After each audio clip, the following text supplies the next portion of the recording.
Unrequited love can be tough to bear, but there are times when it can lead us to self-discovery and self-love. In this musical movie, we'll see how Jessie will overcome her love for Jamie. Jamie and Jessie have been roommates for a very long time. They are both working in theater, and Jamie has ambitions of her own. She is preparing to go to New York to chase her dreams. In fact, she has several auditions already lined up for her. As a dutiful friend, Jessie supports Jamie by helping her gather her things. While putting things inside the boxes, Jessie finds a pile of their pictures. She thinks Jamie doesn't want them, but the latter says she already has her copies to bring to New York. This brings a warm smile to Jessie's face, but it disappears after hearing what her friend says next. Jamie has applied for work, and she's expected to report within 2 weeks. This new information drastically changes Jessie's mood. She leaves her friend, while Jamie misunderstands the reason why her friend has gotten upset. Jessie reports to her work in a coffee shop to distract herself. Her manager, Dawn, notices her employee's mood. She asks Jessie what the matter is, and as she expects, it's about her roommate Jamie. As it turns out, Jessie has been nursing romantic feelings for her roommate for a long time, and Dawn knows about this. She encourages Jessie to confess, but the latter says there's no point in it, because Jamie doesn't see her that way. Dawn still thinks it's worth it, and cites her previous relationships as references. As customers enter, she advises Jessie to stop hanging out with Jamie to avoid getting hurt later on.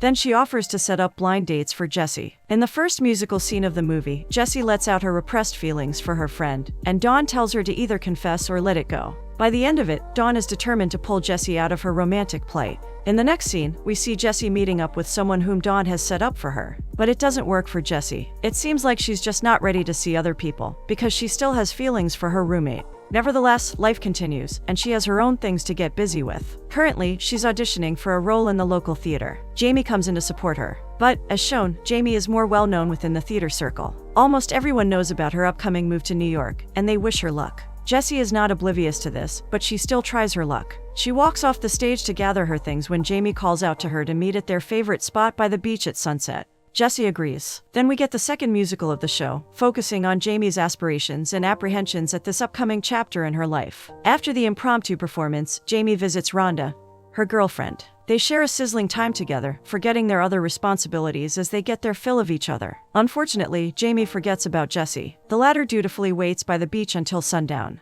Understandably, when Jamie arrives, Jessie is upset. But all Jamie has to do is to say a half-hearted apology and make some cutesy facial expressions, and Jessie is all smiles at her again. It's no mystery to her why her friend is late. Jessie knows about Rhonda. She hides her jealous feelings by asking Jamie about her. However, from Jamie's response, it looks like she's not really serious about her girlfriend. Instead, she invites Jessie to go skinny dipping in the water, which the latter refuses. The next day, Jessie comes home in a distressed mood. She didn't get accepted for the role she was auditioning for. In solidarity, Jamie cheers her up by sharing hits of a bomb with her. She also accompanies her friend to fly some kites, an activity they enjoy doing together. For the rest of the day, they dawdle around town, eating fries and watching people pass by. It is such a peaceful moment for them, reminiscent of how they have spent time before. For Jamie, this is her last chance to bond with her friend and roommate, who has always been there for her. For Jessie, this is one of those moments with her that she will cherish forever. But her manager at the coffee shop is right. It's time for her to move on. One day, Jamie's sister Monica visits and checks on her. Jamie appreciates it because she feels apprehensive about her move to New York.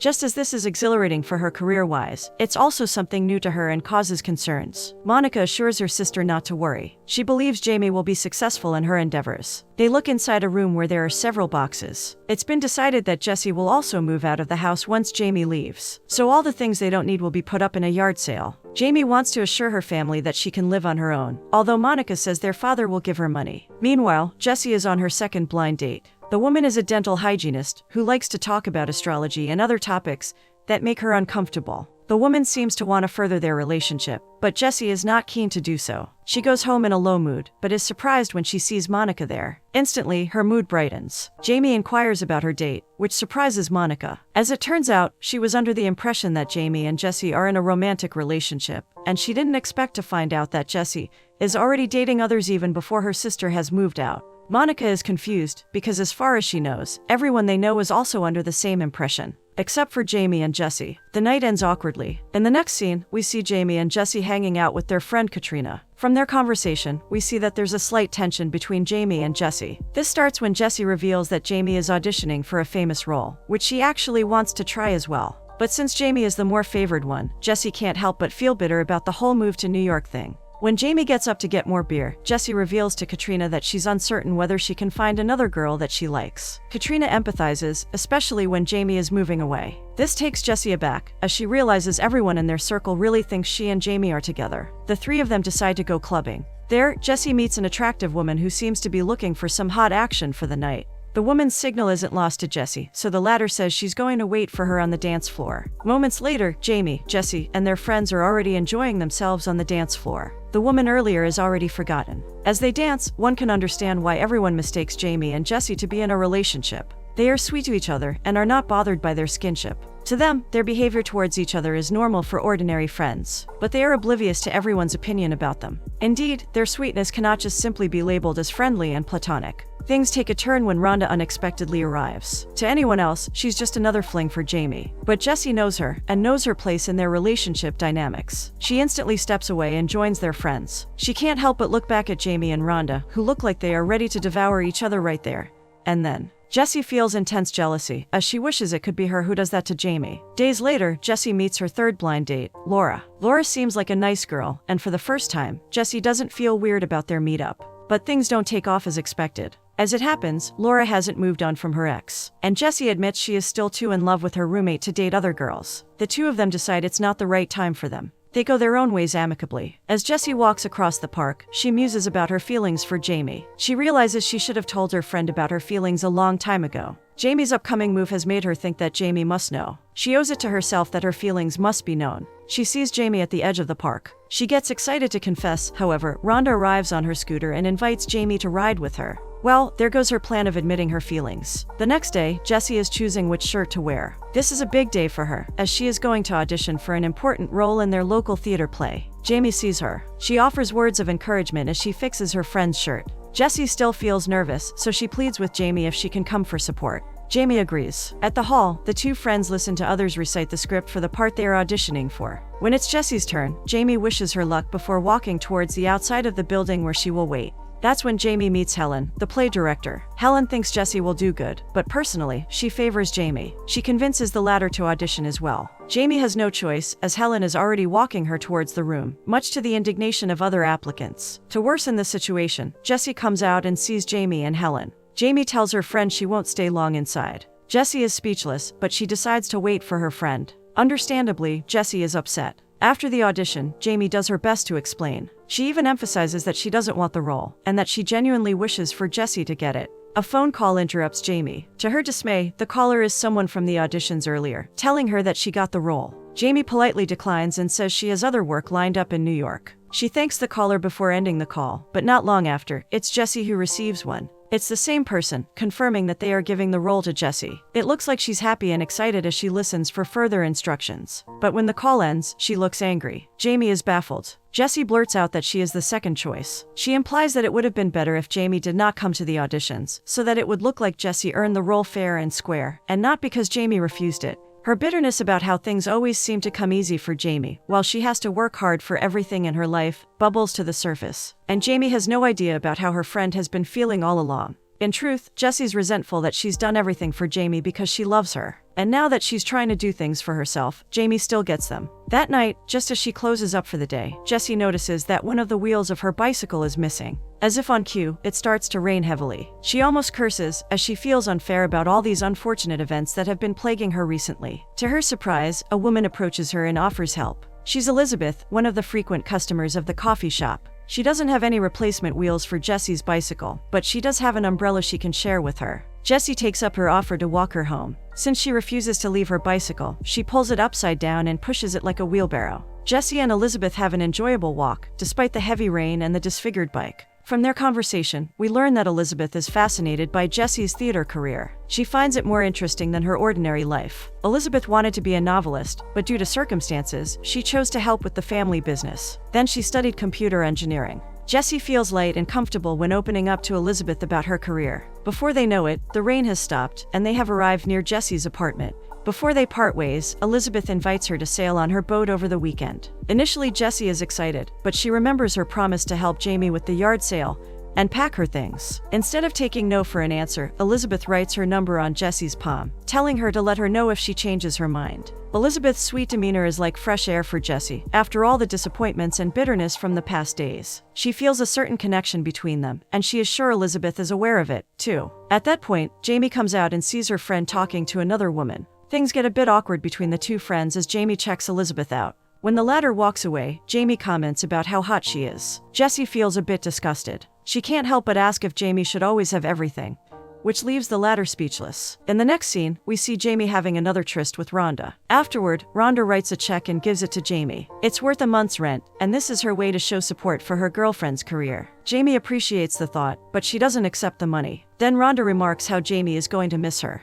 This makes Jamie feel wistful. She wishes she could bring her, Jessie, Katrina, everyone and everything that matters to her in this hometown. Rhonda adds that Jamie is lucky to have the best of both worlds. She can have all the booty calls, and when she gets home, the wife does all the house chores for her. Jamie is surprised by this, so Rhonda teases her by asking if she knows how Jessie looks at her. But, like always, Jamie brushes it off as insignificant. They continue to tease and kiss each other until Jamie leaves. Once she's alone, Rhonda has her musical moment about how she really feels for Jamie. She has genuine feelings for her, and she knows she will be gloomy once Jamie leaves. For Jamie, her relationship with Rhonda is simply a fling.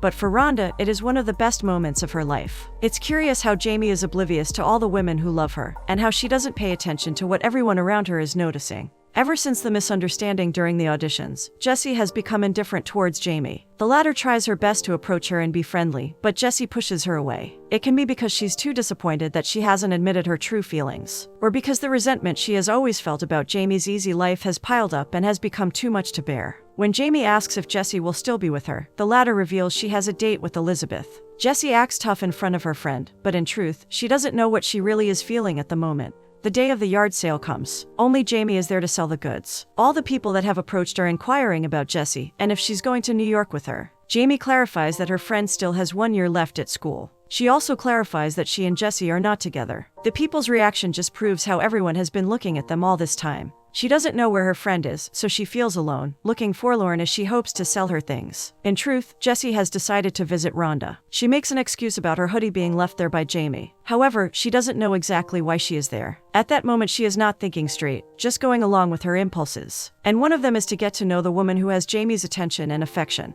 At first, their conversation is awkward and forced, especially when they talk about the displayed cameras on Rhonda's fireplace mantle. From their conversation, it's easy to see that Rhonda has a sophisticated, mature aura, whereas Jessie exudes the hippie, carefree vibe. They bond over glasses of whiskey, though, and in a few minutes, Jessie is already tipsy. Perhaps she needs the power of liquor to say whatever she wants to. She starts by saying that Jamie is not good at keeping in touch with people. Rhonda cuts right to the point and asks her if she's worried. Jessie denies it, however her real answer is clear on her face. Rhonda also asks her if she likes Jamie, to which Jessie tells her to shut up. Rhonda is aware of Jessie's dislike of her, but she doesn't take it too seriously. Jessie looks at her one moment too long, and in a minute the two of them are making out. Their kisses become more passionate, leading them to make love on the couch. Jessie knows that what she's done is wrong, but it's too late to feel remorseful about her actions. Jamie is confused by her friend's actions lately. On her last day of work at the bookstore, she tells Katrina her worries. Jessie ditched her during the yard sale, and she won't answer calls. Katrina justifies Jessie's actions by saying she's simply sad now that Jamie's leaving. But Jamie scoffs at it. It's not like she's abandoning her. Jessie is not her girlfriend. Again, Jamie is displaying her obliviousness, which Katrina points out. At that point, Jessie finally makes her appearance and brings Jamie's favorite food. Then she reminds her friends about the farewell party for Jamie. That night, all of their friends gather to give Jamie their wishes and blessings. Rhonda arrives. Jamie introduces her to Monica as a friend. Disappointment is subtle on Rhonda's face. To save face, she goes to the table where drinks are served. There she meets Jessie, who is clearly tipsy. A silent war is waged between them as Jessie shoves a cheese nib into Rhonda's mouth. One of their friends, George, gathers people around to give their messages to Jamie. Monica and Katrina give heartfelt messages. But when Jessie interrupts, that's when things go downhill. Because she's drunk, she doesn't know that she's pouring all of her pent-up resentment. She brings up the things she did in the past for Jamie, like helping her with her assignment, or getting into an exclusive class. She even brings up a sensitive issue about selling her eggs so she can fund her move to New York. This outburst leads to one thing. Why the heck hasn't Jamie realized how much Jessie loves her? Everyone in the party is shocked at Jessie's behavior, but not more than Jamie. She walks out, while Rhonda does as well. Later that night, as she lies on her bed thinking about what happened earlier, Jamie hears footsteps in the hallway, followed by the opening of a door, then the retching sounds of someone vomiting.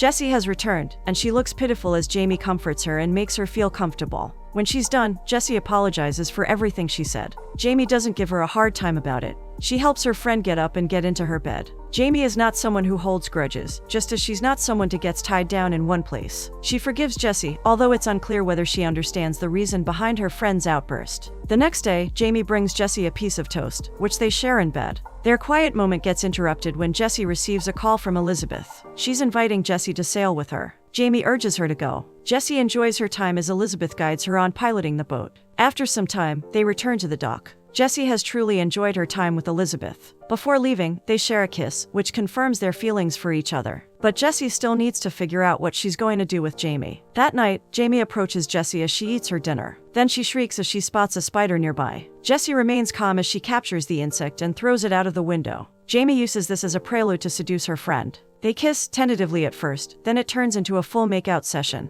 They both make their way into the bedroom, where they let their passion lead their actions. Finally, Jessie has made Jamie her own, even for a night. The next morning, they wake up cuddling each other. When Jessie gets up, Jamie tries to persuade her to stay longer. That's when Jessie reveals that she's going sailing. Jamie can't believe it. She asks Jessie if she's still seeing Elizabeth. In response, Jessie asks her if she's still going to New York. Jessie stands up and leaves her friend there. For the remaining days before Jamie's departure, the two friends have a silent understanding that they're going to spend the remaining time together before they go their separate ways. For Jessie, she has had a long time adjusting to the idea of Jamie being gone. Although her actions are indicative of not having thought things through, her newfound relationship with Elizabeth will help her move on. As for Jamie, she's only realizing now that her friend did love her. She's considering the thought that it's too late for her and Jessie. But as always, even though at times she sulks, she easily moves on. What's important for her is cherishing her remaining time with Jessie. In the next scene, we see Jessie and Dawn sharing shots of whiskey and catching up on what has happened. Jessie relays what she has done. She slept with Jamie, and before that, with Rhonda. She acknowledges how messed up things are, and she can't imagine how Jamie will feel if she finds out what she's done. And somehow, Rhonda justifies what has happened as Jessie and her trying to get close to Jamie. One can only shake their heads at that reasoning. At first, Jessie convinces herself that she only slept with her to get back at her for the audition misunderstanding. But she recognizes how petty it is, and that it only feels good for a short amount of time. Through all these slip-ups, Dawn asks the real question. Will Jessie still confess her feelings for Jamie? To help Jessie, she asks other pertinent things, like how she feels when she's with Jamie and when she's with Elizabeth. Jessie recognizes that with Elizabeth, she feels calm and shy at the same time. Time quickly passes by when they're together, and she appreciates Elizabeth laughing at her jokes. With Jamie, there's a familiarity brought about by staying together for a long time. But now that she thinks about it, she doesn't feel romantic about her. When Dawn asks if she'll go, if Jamie asks her to be her lover and come with her to New York, Jessie answers she wouldn't. Because she finally realizes that she won't follow Jamie anymore. Because she's not in love with her. She thinks she was once, but not anymore. Jessie understands she can't just throw away the years they've been together, and that she felt something for Jamie. But now is different, because it's time for her to put herself first and let Jamie go. Jessie is so relieved to have finally solved her dilemma. It's like a huge rock has been lifted off her chest. Now she's ready to bid Jamie goodbye. When she returns home, she finds Jamie waiting for her. It looks like she has been wanting to tell Jessie some things ever since their misunderstanding started. First, Jamie says she's going to miss her. She recognizes how she has always been dependent on her friend. Next, she reveals that she has talked to Rhonda, only to say goodbye. Then she expresses her hopes that Elizabeth will take care of her. As Jessie looks at Jamie, she thinks there's no need to tell her friend everything. As long as they have patched up their misunderstandings, and they are both ready to go their separate ways, that's all that matters. The next day, Jamie and Jessie spend their last day together at the beach. Two friends who are closing a chapter together and beginning a new one apart.